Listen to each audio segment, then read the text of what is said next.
আসসালামু আলাইকুম ওরহমতুল্লাহি অবরকাতু। পবিত্র কোরআন মাজিদ শিক্ষার উদ্দেশ্য করে আমি একটা অনেক বড় প্রোগ্রাম হাতে নিয়েছি, যেটা পৃথিবীর ভিতরে সর্বশ্রেষ্ঠ কাজ। আল্লাহ রাসূল সাল্লাল্লাহু আলাইহি ওয়াসাল্লাম বলেছেন, তোমাদের ভিতরে সর্বোত্তম তাহারা যে নিজে কোরআন পড়ে এবং অপরকে শিক্ষা দেয়। এ বিষয়ে আরও অনেক হাদিস আছে। এই হাদিসগুলো যদি আমি ক্লাসের ভিতরে বলি তাহলে হয়তো ভিডিওটা অনেক লম্বা হয়ে যাবে। আমি অন্য দিনে আপনাদেরকে বলার জন্য চেষ্টা করবো ইনশাআল্লাহ। তো আজকে আমি আপনাদেরকে আমার পরিচয়টা দেই, যেহেতু আপনি ভিডিও দেখার জন্য আসছেন। আপনি একজন ছাত্র, আমি একজন টিচার এই মুহূর্তের ভিতরে। তো এই জন্য আমি আমার পরিচয়টা দেই, আর আপনাদের পরিচয়টা আপনারা কমেন্টস বক্সে কমেন্টস করে জানাবেন, এবং কোন ডিস্ট্রিক্ট, কোন জেলা থেকে, কোন থানা থেকে বলতেছেন সেটা সুন্দর করে বিস্তারিত বলবেন। সমস্যা আমাদেরকে লিখে জানাবেন, কোনটা বুঝতে পারতেছেন আর কোনটা বুঝতে পারতেছেন না অবশ্যই আমাদেরকে জানাবেন।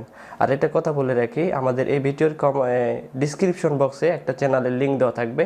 ওই চ্যানেলে আমাদের শুধু কোরআন শিক্ষার ক্লাস পোস্ট করা হয়ে থাকবে। ওই চ্যানেলে আপনারা বেশি ফলো করবেন। আর এই চ্যানেল আমার হলো ওয়াজের চ্যানেল। তারপর হয়ে আপনাদের অনেকেই কমেন্টসের জন্য আমি কোরআন শিক্ষার ক্লাস দিতে বাধ্য হলাম। আমি কথা দিয়েছিলাম, তো অনেকেই আমি ভিডিও পোস্ট করলে ওয়াজের ভিডিও পোস্ট করি, কিন্তু কমেন্ট আসে হুজুর কোরআন শিক্ষার ক্লাস কখন থেকে দিবেন। এই জন্য আমি ভিডিওটা মূলত করলাম। যাই হোক, বেশি কথা না বলি, যেহেতু ক্লাসের সময় অল্প।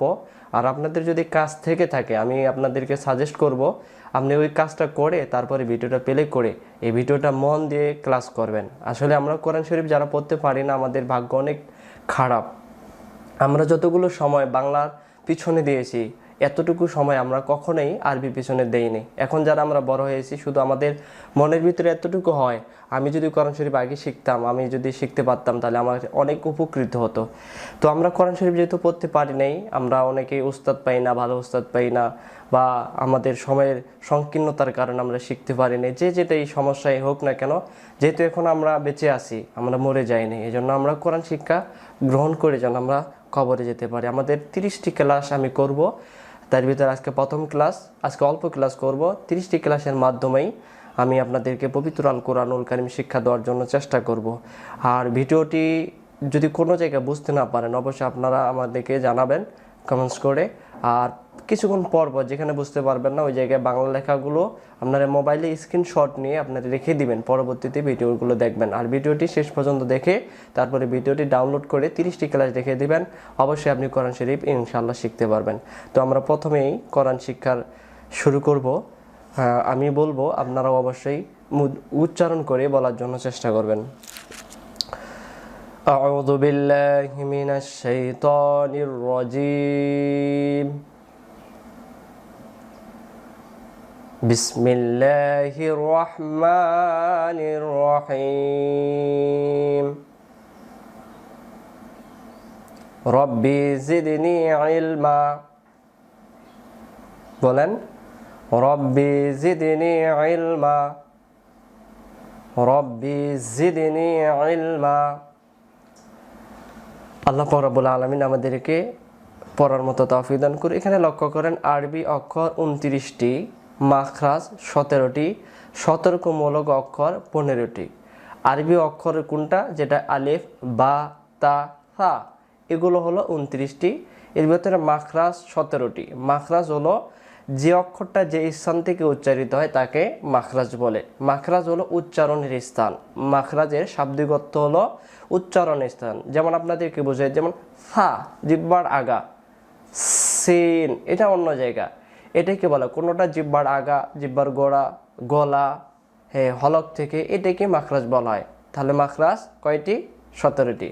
আরবি অক্ষর 29টি, মাখরাজ 17টি, সতর্কমূলক অক্ষর 15টি। সতর্কমূলক অক্ষর 15টি, মানে 29টি অক্ষরের ভিতরে সতর্কভাবে 15টি অক্ষর আমাদেরকে উচ্চারণ করতে হবে। তাহলে সতর্ক অক্ষর, মূলক অক্ষর হলো 15টি। সতর্কমূলক কাকে বলা হয়? প্রশ্ন, সতর্কমূলক অক্ষর কাকে কয়? উত্তর, যে অক্ষর পড়তে গিয়ে ভুলবশত অন্য অক্ষর হয়ে যায়, সতর্কমূলক অক্ষর তাকে কয়। যে অক্ষর পড়তে গিয়ে ভুলবশত অন্য অক্ষর হয়ে যায়, সতর্কমূলক অক্ষর তাকে কয়। অর্থাৎ আপনি উচ্চারণ করছেন সা, কিন্তু সা অক্ষর উচ্চারণ করতে গিয়ে আপনার সিন জবর সা, সতর্ক থাকতে। আপনি উচ্চারণ করছেন জিম, জিমের উচ্চারণ করতে না গিয়ে আপনি জালের উচ্চারণ করে বলছেন। তাহলে যে অক্ষরটা ঠিক যেখানে ঠিক সেখানে উচ্চারণ করতে হবে।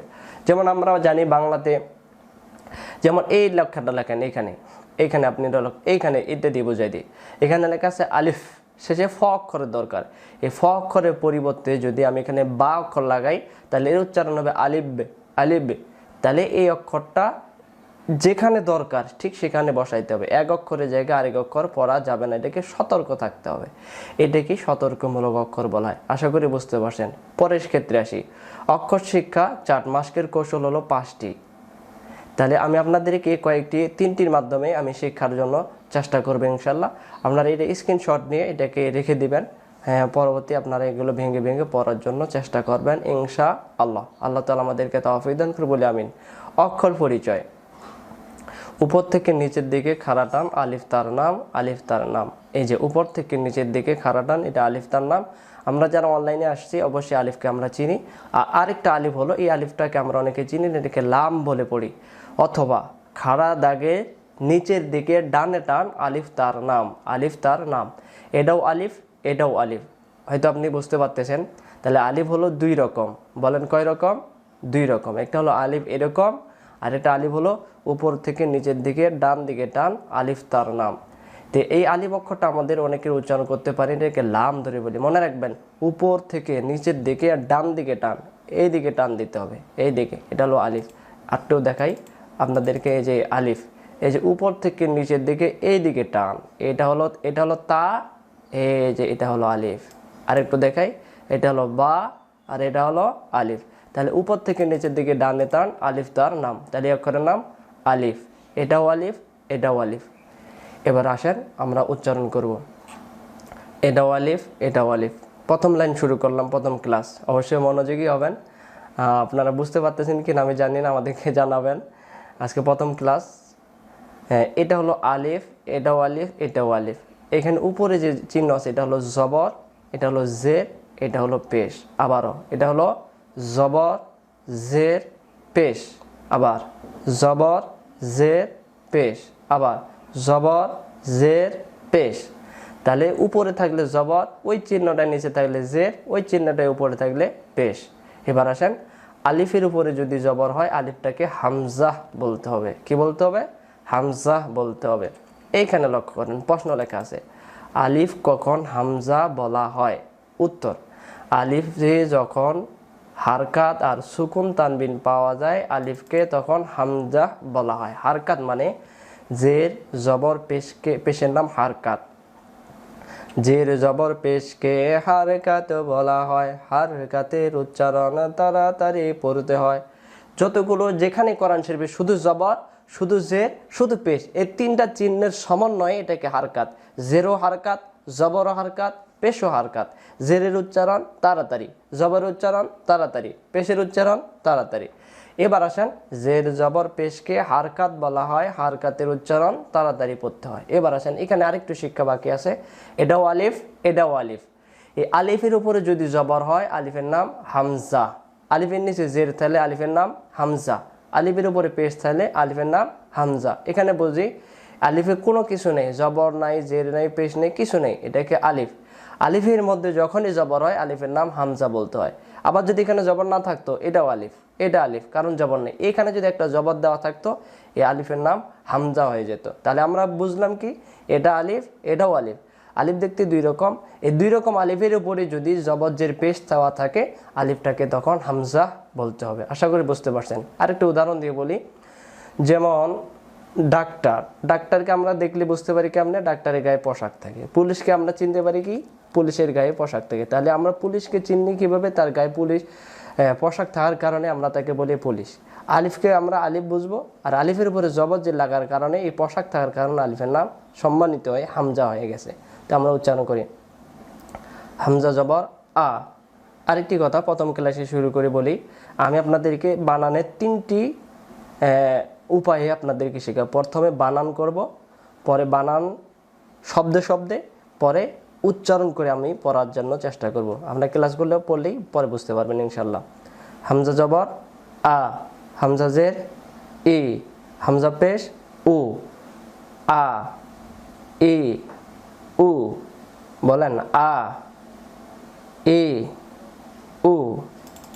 আবার আ, ই, উ। আ, ই, উ। পরের শব্দ দেখেন, এখানে তানবিন ডেকে 2 জবর, হামজা 2 জবর, আন। আ মিলবে নুনের সাথে, আন। এটাও আন, এটাও আন, হামজা 2 জবর, আন।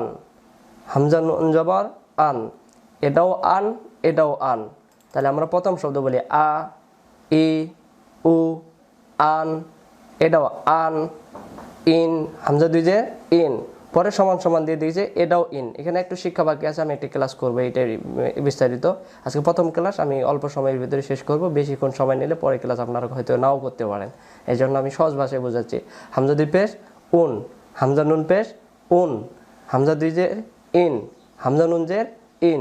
এখানে বোঝাচ্ছে এটাও নুন, এখানেও নুন আছে।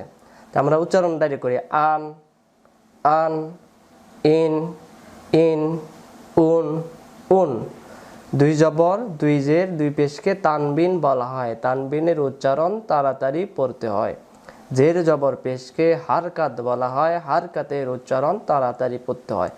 জের জবর পেশ যত জায়গায় উচ্চারণ তাড়াতাড়ি, যত জায়গায় শুধু 2 জবর, শুধু 2 জের, শুধু 2 পেশ, এই উচ্চারণগুলোকে তাড়াতাড়ি পড়তে হবে। আমরা লাইনটাকে শেষ পর্যন্ত উচ্চারণ করি, ভেঙে ভেঙে পড়বো, পরে আমি উচ্চারণ করে দিতে চাই। আ, ই, উ, আন, আন, ইন, ইন, উন, উন। আবার আ, ই, উ, আন, আন, ইন, ইন, উন, উন। আমরা পরে পৃষ্ঠায় চলে যাই, বা অক্ষর। আপনারা এই ক্লাসগুলোকে অবশ্যই বারবার দেখার জন্য চেষ্টা করবেন। এবার আসেন প্রথম অক্ষরকে আমরা বা উচ্চারণ করবি। বা দেখতে 3 রকম। শব্দের শুরুতে এরকম, শব্দের মাঝখানে এমন, শব্দের শেষে এরকম যদি থাকে তাহলে এগুলোকে বা। এটাও বা, এটাও বা, এটাও বা। কোরআন শরীফ তেলাওয়াত করতে যেখানেই শব্দের শুরু হবে, শব্দের শুরু, শব্দের মাঝখানে, শব্দের শেষে, এই কোরআন শরীফে 3 ভাবেই আসবে, আর অন্যভাবে আসতে পারবে না। তাহলে এখানে লক্ষ্য করেন, এটা বা, এটা বা, এটাও বা। আর প্রথমে লক্ষ্য করেন, এই যে এখানে বা, এইখানে বাংলা দিয়ে লেখা আছে, সোজা টানে 2 মাথা উঁচু, নিচে একটি নোক্তা, তার নাম বা, তার নাম বা। সোজা টানের 2 মাথা উঁচু, নিচে একটি নোক্তা, তার নাম বা। অথবা একটি দাঁতের নিচে একটি নোক্তা থাকলে তার নাম বা। এটাও বা, এটাও বা। আমি আপনাদেরকে ক্লাসগুলোর জন্য বারবার পড়তেছি। আমি মনে করবো আপনারা কেউই কিছু পড়তে পারেন না, নতুন ক্লাস করতেছেন, এই জন্য আমি বারবার পড়তেছি, যেন সহি শুদ্ধ করে অবশ্যই ভালো করে পড়তে পারি ইনশাল্লাহ। আমরা উচ্চারণ করি, বাজের, বি, বা জবর, বা, বা পেশ, বু, বি, বা, বু। পরে বা 2 জবর, বান। বা 2 জের, বিন। বা 2 পেশ, বুন। এটা আরেকবার, বাজের, বি, বা জবর, বা, বা পেশ, বু। আমি যখন থেমে যাব আপনি উচ্চারণ করে দিন, বা 2 জবর, বান। বা 2 জের, বিন। বা 2 পেশ, বুন। এবার আমি উচ্চারণ করব, আপনি উত্তর দিয়েন। বাজের কি, বি। বা জবর কি, বা। বা পেশ কি, বা পেশ, বু। যখন আমি কি বলবো তখন আপনি উত্তরটা বলে দিবেন। বা 2 জবর, বান। বা 2 জের, বিন। বা 2 পেশ, বুন। পরে শব্দ আসি, বা পেশ, এই যে এখানে কি পড়ছেন, এটাই, বা পেশ, বু। বা জবর, বা, বু, বা, বু, বা। বা পেশ, বু। বা জবর, বা, বু, বা। হামজা জের, ই। বা জবর, বা, ই, বা। হামজা জের, ই। বা জবর, বা, ই, বা। বু, বা, বু, বা, ই, বা। এবার আসেন হামজা জবর, আ। বাজের, বি, আবি। বা জবর, বা, আবি, বা। এখানে 2টা অক্ষর করে, এখানে 2টা, এখানে গিয়ে 3টি অক্ষর। 3টি অক্ষর যখন থাকবে, 3টি অক্ষর বেলায় আমরা 2টা করে ভেঙে নিব। এখানে ঠিক একই রকম, পরবর্তী ক্লাস যখন আসবে ঠিক এমন করে থাকবে। আর এখানে আমি ভেঙে ভেঙে পড়াইতেছি এই কারণে, আপনাদের পড়ার সুবিধার জন্য। হামজা জবর, আ। বাজের, বি, আবি। বা জবর, বা, আবি, বা। হামজা জবর, আ। আ মিলবে বায়ের সাথে, আব। আ মিলবে বায়ের সাথে, আব। অথবা এবার বলতে পারি, হামজা বা জবর, আব। দুই অক্ষর একসাথে উচ্চারণ হবে। যখন সাকিন থাকবে, সাকিন আর হারকাতের অক্ষর একসাথে উচ্চারণ হবে। হামজা বা জবর আব, আব, আব। আবার এবার ভেঙে ভেঙে, বি, বা, বু, বান, বিন, বুন, বু, বা, ই, বা, আ, বি, বা, আব।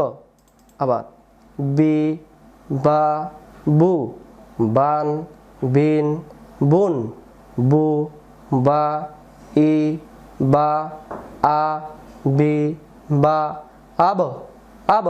এবার শব্দে শব্দে এখান থেকে বান, বিন, বুন, বুবা, ইবা, আবিবা, আব। পড়তে পড়তে মুখস্থ করে ফেলবেন। আর আমাদের এই ক্লাসগুলো বইয়ের ভিতরে সাজানো থাকবে। আমি অনেক ক্লাস করতে চাইলাম, আরও 2 অক্ষর পড়াতে চাইছিলাম, ভিডিওটি অনেক লম্বা হয়ে যাচ্ছে, এই জন্য আমি আজকে ক্লাস অল্প করাইলাম। যেহেতু আপনাদের প্রথম ক্লাস, এই জন্য আমি বেশি পড়াইলাম না। আপনাদের কোনো সমস্যা থাকলে সেগুলো জানাবেন, সেগুলো ঠিক করে দেবো ইনশাআল্লাহ। আজকে এ পর্যন্তই। আর আমাদের কমেন্ট বক্সে একটা লিঙ্ক থাকবে, ওই চ্যানেলে গিয়ে আপনারা ফলো করবেন ইনশাআল্লাহ। আজকে এ পর্যন্তই। আসসালামু আলাইকুম ওয়া রাহমাতুল্লাহি ওয়া বারাকাতুহু।